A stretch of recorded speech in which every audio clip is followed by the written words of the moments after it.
So I think the key place to start is going to be, what is culture? To describe it simply, it's the way we do things around here. It's probably a phrase you've heard used often within your organization, both as a positive to describe generally the way that you operate and the way things go, but it also has a slightly different connotation and reputation as just simply a reason why things are done, almost as an excuse.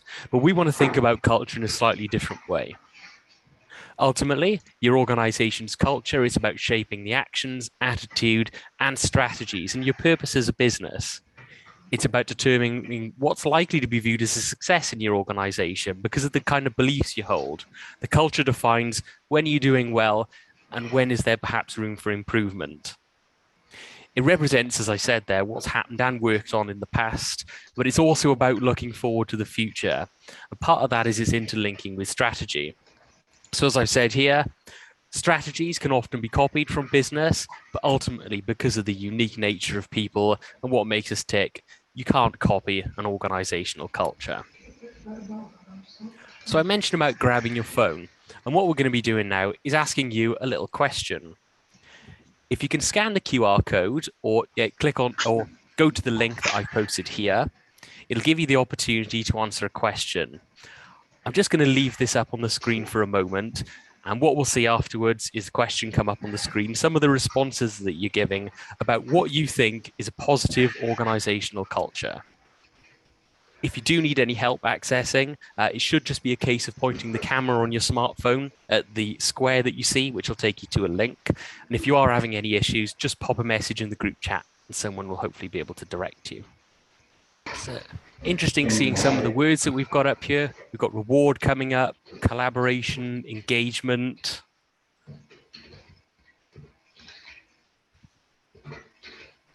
Just going to wait and see what else we get. Yeah, we've got engagement coming up there.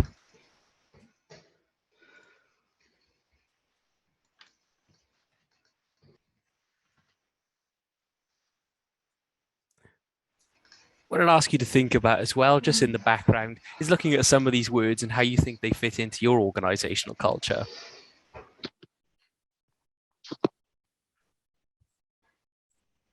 Just give it another moment to see what else we get.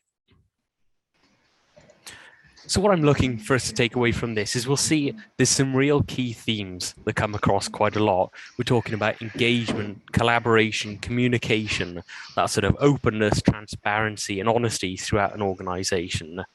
We've got integrity and the sort of link that we have there to values about inclusivity and fairness. I like that someone said employee as well, keeping the actual people at the center of how you look at that organizational culture. But equally, we've got quite a few different words here. And what we're looking to recognize is that whilst there are some of those key themes that run throughout, organizational culture does look different in every organization. And that means that a positive culture is also different because it's about recognizing the diversity in the ways that we're looking to approach the way that we work and also the way that we like to work. Just going to pop the presentation back up. So when we're considering culture, one of the ways in which we typically look to do this is through something called the cultural web. The cultural web is a theory devised by two academics, Johnson and Scholes, in 1992. And it's basically designed to think of all the different parts of an organization that can make up the culture and the way that you want to be perceived as a business. So taking it from the top, we've got stories. What are some of the past events that people talk about both in and outside the organization? And this is considering successes and failures. Who and what are the heroes and heroines of the organization?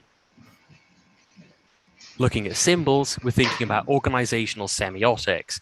So this can be something like logos and your brand and web presence, but it's also down to things like your office space and people's relationship with it. So as an example, Google are probably one of the more well-known organizations that really use symbols as part of their culture because people automatically think of those huge office spaces, the logo's really recognizable, but also as well in some public service environments, dress codes is something that's really important at developing that culture.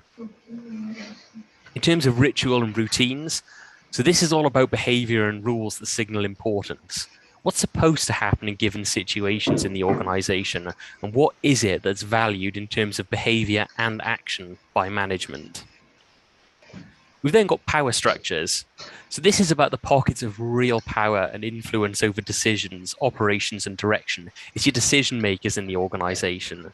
To an extent, this can also include social power, but on the whole, it's about that influence that people hold. And we've got organizational structure up there as something separate. Hierarchy does, of course, represent some sort of element of culture within the organization, but depending on the way that you like to operate, it can hold less or more sway. In some very hierarchical organizations, like in the military or the NHS, for example, that's very specified and a definitive part of culture. But especially in smaller enterprises, it can represent less so. Power doesn't necessarily come from a job title, and neither does influence. Also adding into this, we've got the concept of controls. So this is thinking about the internal control systems that are also part of that culture. It can be finance and the way and the approach of your business to money. We're looking at quality assurance processes, probably most relevant perhaps in manufacturing, but kind of across the board. And also reward and salary. How does that fit into your culture? Are you known for paying well as part of your industry? Because that is something that is really important in terms of devising that narrative of how you're seen as a culture, both internally and externally. Once you've thought a little bit about what your culture probably currently looks like, you want to think about perhaps areas where we can be looking to improve. So here we're going to be considering cultural changes. Ultimately, the culture of an organization is something that forms organically. If you put 10 strangers in a room and ask them to work together on a task, over time, based on the preferences and the way that they like to work, they'll develop a culture of their own. Because it's something that's organic with a life of its own, it equally has to change organically. You won't see success from simply telling people on a Friday, okay, here's a list of things and ways that we want you to now behave. So crack on from Monday, that's the way to do it. In an ideal world, that would be brilliant, but the reality is it just doesn't work that way. People have different approaches, people like to work in different ways, they know what makes them tick. And ultimately, that's a reflection of culture as an extension of preference. Business operations do have an impact on it, but it's about understanding what motivates people and how that drives towards your wider purpose and vision as an organization.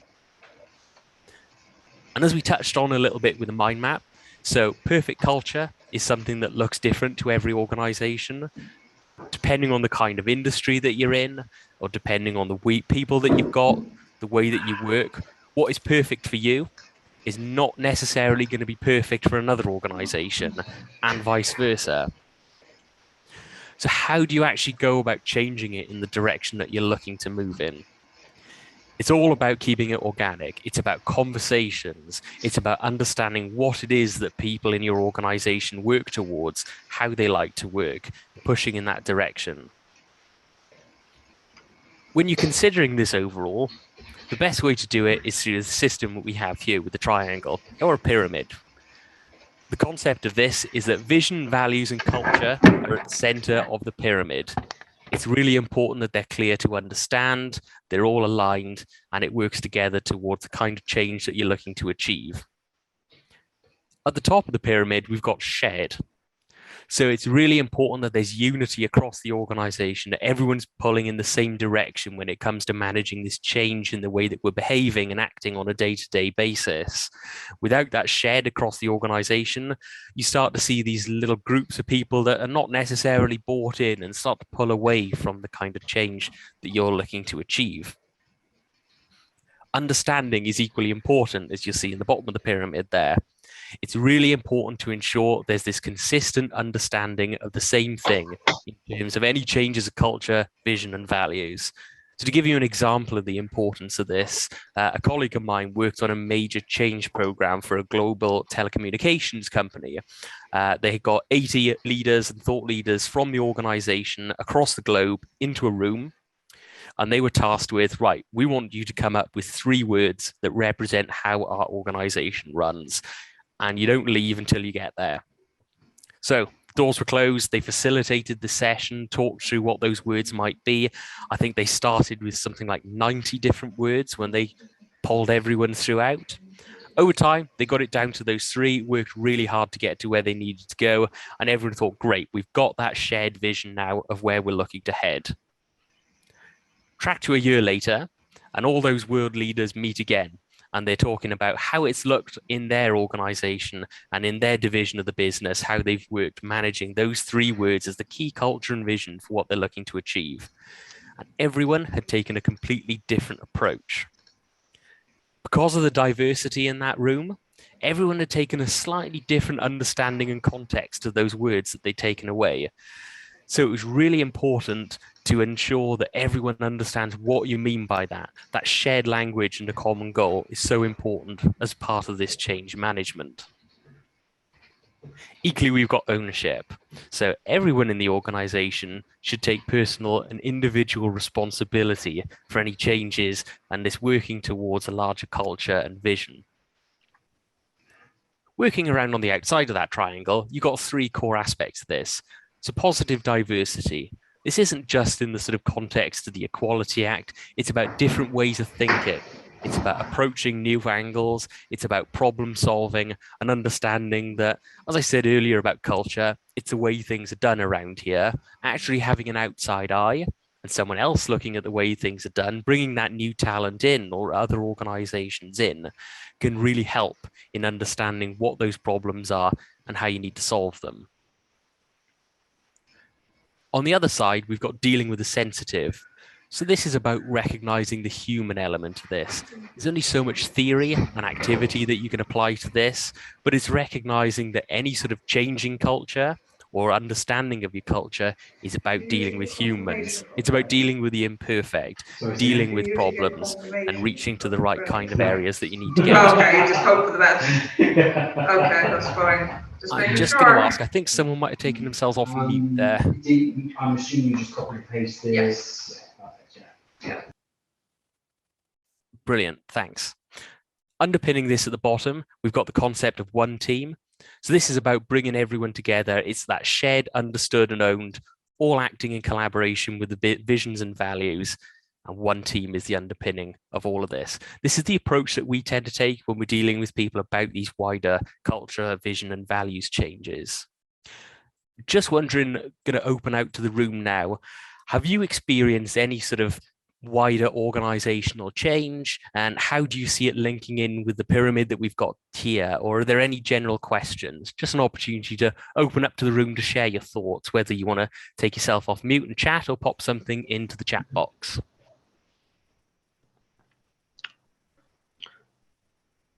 Yeah, I'm happy to jump in there, Alex. That'd be great.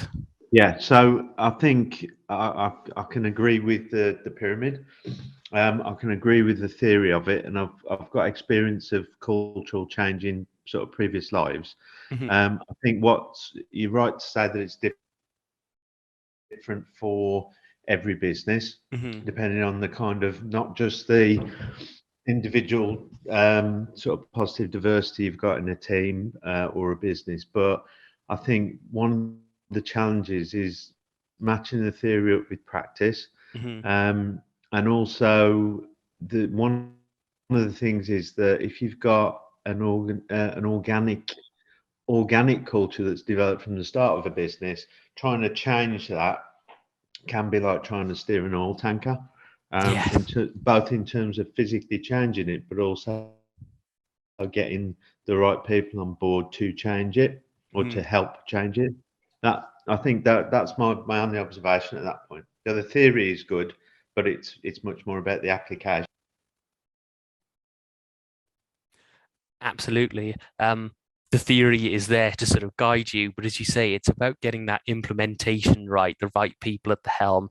We'll touch a little bit later on about leadership as well and what that can look like through change. Yeah, that was really interesting. Anyone else have anything they'd like to share before we move on?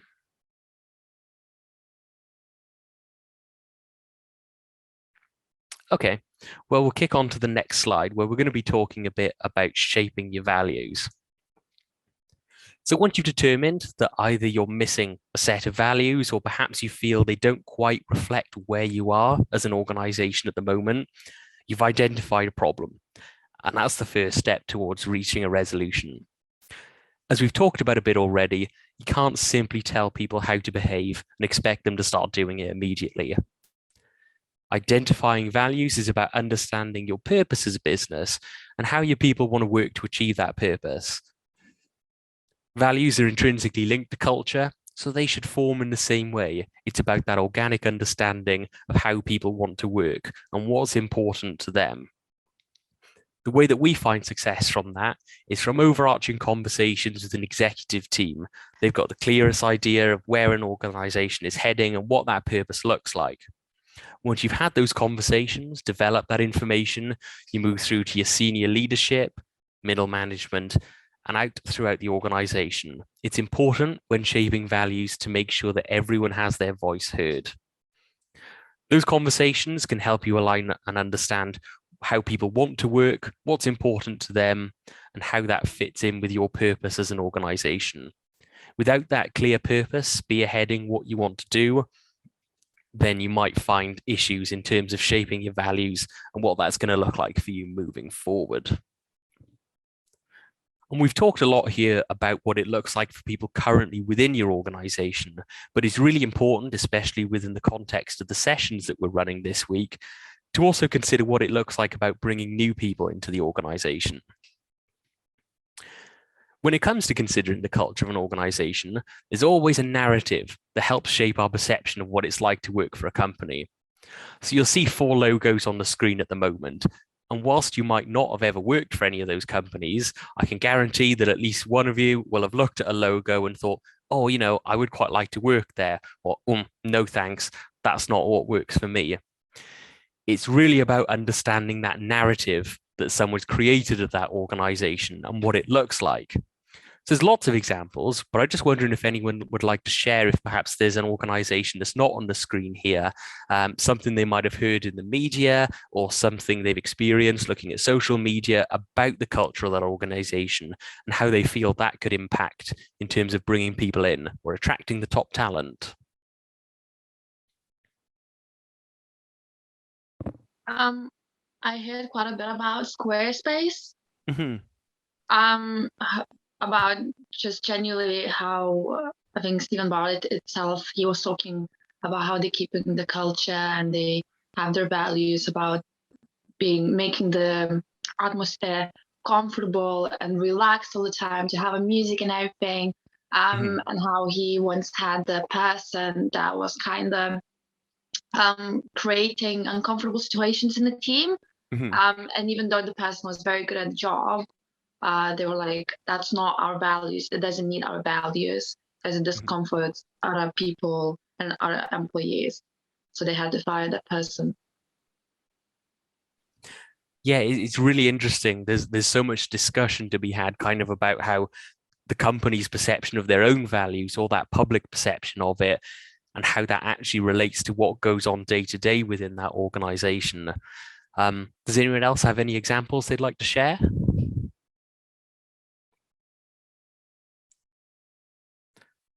I think looking at the 4 logos we've got on the screen at the moment, I'm sure somewhere along the line you've looked at one and thought, oh yes, I've heard bad things about that company. But also interestingly, every one of these 4 companies on the screen now has at some point in the last year won an award for their culture as an organization. So what we want to think of here is about establishing that narrative. The right internal culture can really help you shape that external narrative when you're looking at people coming into an organization. The most effective recruitment strategies across the globe are ones that leverage that internal culture to create a strong external narrative. What's it like to work for your business? Why do people want to work there? Why do they want to choose you?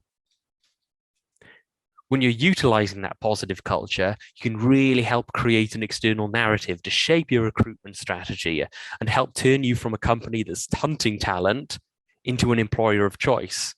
With a strong culture and a strong external story about how you operate and why, You can make the talent come to you, and these large organizations utilize that to great effect, but that's not to say that it can't apply to SMEs as well. It's also worth considering what's important to the kind of people you want to bring in. Based on the way that you operate as an organization, do you want to be seen as an environment for growth and development, where young people can come in, really get a hold of their careers and learn so much? Or are you perhaps looking more about bringing experience and knowledge and know-how into your organization? It's about thinking specifically about the targets you're trying to achieve from your recruitment. What do those people value? How does that fit into our culture? And how can we shape our culture to make sure that we're attracting that right kind of talent? Ultimately, as well, reward does play a huge part in this. It's not just about salary, though. Reward is about the whole organizational environment and how you make your employees feel. It's not just about the paycheck at the end of each month. And as we're seeing now in so much academic study and surveys that are being done, the workforce is not valuing salary as its top choice when it's choosing new organizations. It is about the culture. It is about ways of working. It is about whether you can offer hybrid and flexible opportunities. That trend's been in place for a long time, but everything we've experienced over the last 18 months has also really accelerated that. Once you're attracting this top talent and potential to your organization, it's about making sure that embedded deeply into your culture is that notion of development. If you want to develop your future leaders, you have to set positive examples of leadership within the organization. Aspiring leaders entering the workforce will learn from what they see around them, and with the right leadership style, you can help set out the examples and expectations for those future leaders. Looking at what you've got here, you'll see the two columns of leader and boss, and I guarantee that when you read through those points, you can think of a name that fits neatly into each of those columns. The leadership aspect is more about coaching, goodwill, and enthusiasm, whereas that more negative leadership through the bosses, it's about driving teams, it's about authority and fear. And that key difference we've got there is we and I. Positive leadership and development is not just about fixing the breakdowns, but it's about understanding the environment into what they concerned. It's about seeking solutions, not reasons for problems. Conversely, the poorer side of leadership is about looking to place blame. It's about individual responsibility and creating that kind of environment where people feel afraid to speak up. It's really important to get those leadership examples right, but also aligned to the way that you want to operate. There is no one-size-fits-all solution when it comes to leadership. It's about how you as a leader look to apply yourself and how you want to apply yourself. And embedded across the wider organization is about considering coaching. So the best way to set the foundations to develop your future leaders is to really embed coaching as part of your culture. We always recommend moving away from the standard annual appraisal cycle. It doesn't feel natural, it doesn't feel organic, and it's got that reputation as a tick box exercise. Ultimately, do you need to wait a year to tell someone how to improve their job? Doesn't really seem to make a lot of sense. It's about monthly meetings at least, regular touch points with your team around the kind of challenges they're experiencing and opportunities to grow within the organization. It's about making sure you've established a psychologically safe space for staff to explore issues that they may be experiencing, what their needs are from the organization in general, and also you as a leader, and also an opportunity to provide two-way feedback in the organization. It's an opportunity through this kind of approach to learn from your team. It's not just about them needing to learn from you. And that cyclical nature of feedback is something that's so important in terms of appropriating this kind of culture. It's also about creating an opportunity for employees to share barriers and obstacles to success. As a manager, ultimately, you need to be putting your team in a position where they can enable that success, and the coaching approach enables staff to succeed. On the flip side, this also allows for you to handle development areas in quite a sensitive way. It allows for them to be dealt informally and in a timely fashion and provide the right kind of support that's needed to make sure that your members of the team are acting to their full potential. And that is lots of the key stuff that we were looking to cover today. I know it's been a bit of a whistle-stop tour about culture, values, and what that looks like. And it's something that we'll be expanding on more in some of the sessions moving forward. So now will be a great opportunity if you've got any questions about anything that we've talked today, anything you'd like to share to the group. Thank you for that. That's great. Thank you, Alex. Yeah, we'd love to hear from you, I suppose, on observations or questions or just challenges that you're facing as part of this series. Obviously, it's great to understand how we can respond to some of the challenges around sort of culture and embedding culture, and even some of the barriers to you defining your culture and having the right sort of, I suppose, environments, etc. that you need, you think, to scale and to go even further. So really would welcome some questions, observations, etc. That would be great. I wanted to ask, let's say, how do you start when you're starting a company? How do you start to build that culture when there is, for example, just you and you're starting just to build a team? How to start all that process and then implementing the values and all of that? It's about purpose as the spearhead, knowing what it is that you're trying to achieve and exactly why you're trying to achieve it. And also, as I mentioned, it's about thinking about the way that you like to work. If it's just you and you're trying to start that culture early on, make sure that your preferences are embedded in the way that you like to work and the processes. You've got an amazing opportunity at the very start to think about it and shape it exactly the way that you want to. And as I said, it's all about preference. Obviously, preference can shift, but if you're getting the right kind of questions in and you think, what is the culture that I'm looking to achieve at this early stage, it's easy enough for you to set a clear set of principles and the way that you want to work. That's naturally going to evolve over time as an organization grows. And that's why we always say it's about those touch points. And when you're thinking about culture moving forward more into the medium and long term, especially in a much smaller organization, it's about having yourself and anyone that's joined you on that journey, the key decision makers, keep everyone in a room, keep everyone aligned on purpose, and have a talk about the kind of values that you set up and whether you think that's something that's applicable moving forward in terms of the challenges that you're facing and how you've changed and grown as an organization as well. Thank you. Do you have any other observations or questions at all that we can help with in terms of culture? Anybody feel like sharing? I've got a question, Alex, actually. Sure. I suppose in the current, I suppose current climate is probably the wrong word to use, but I suppose post-pandemic, and obviously with Capital People being obviously a consultancy that works with a number of organisations and sort of people within the organisations. Obviously, we've got a lot of people are still working from home. A lot of people are still sort of remote, and in some instances, I don't think there's a lot sort of going on in the offices, which used to be sort of, I suppose, the central point to where entrepreneurs and business leaders would almost sort of focus in on developing the culture. How have you sort of found, or have people come to you for advice in terms of how do they infuse or ensure, if you like, their culture in a different way in these times when obviously they haven't got that hub, if you like, of a workplace? Yeah, it's a really good question. That values drift is definitely a phenomenon that we've seen throughout the pandemic.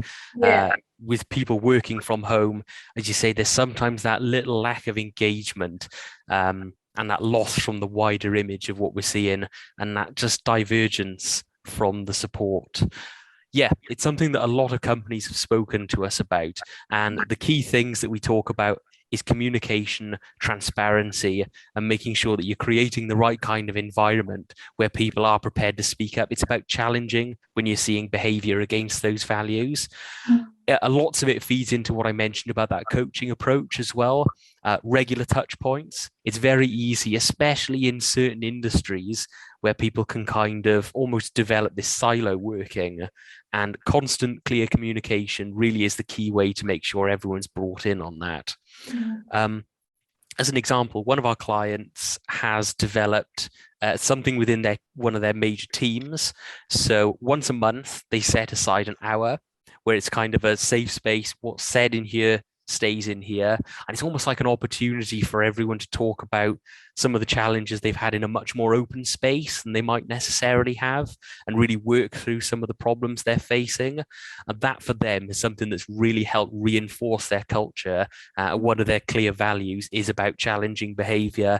It's about open and honest communication. So it's really about thinking, what are the key things that I'm still trying to achieve from my culture and values, and how perhaps can I do this in a slightly different way? I think as well, because we're kind of on that precipice where some organizations are slowly starting to move back into the office, others are still considering their relationship with office space. There's lots of questions to be had for organizations about what role does office space actually play in that culture as an organization. Yeah, absolutely. That's great. And I think, is this a time to reset as well? You know, obviously with people coming in and out, going back into, is this a time to reset? It absolutely is an opportunity to reset. There's so much going on, and there's such an opportunity to change. All organizations really should be reviewing what's gone right, what's gone wrong. You know, as you say, we've hit the reset button. Yeah, exactly. Great. Okay, excellent. I've had a few messages actually on the chat that says that the sound is in and out, so awfully sorry for that, but we will sort of be sending the recording around as well, I think, for you all to have. Are there any other questions at all, or any observations? Or obviously we don't want to eat into your lunch, excuse the pun, but we don't want to eat into your lunch for any longer. So obviously we're more than happy to sort of take any questions, but if you would like to go, we appreciate that obviously your time is quite precious, so let us know. And if you do think of a question later on, my contact details are here. Feel free to just get in touch with me, and hopefully there's something I can run through with you. Brilliant. Okay, that's great. Well, on behalf of the Accelerator Growth Programme, on behalf of obviously the team, thank you ever so much for joining. I'm also sorry about the sound quality. That's something I will get sorted. But thank you ever so much for joining. I hope you've have some takeaways that you can sort of start to look at culture in your organisation as well. Thank you ever so much for joining. Thanks all. Thank you. Bye.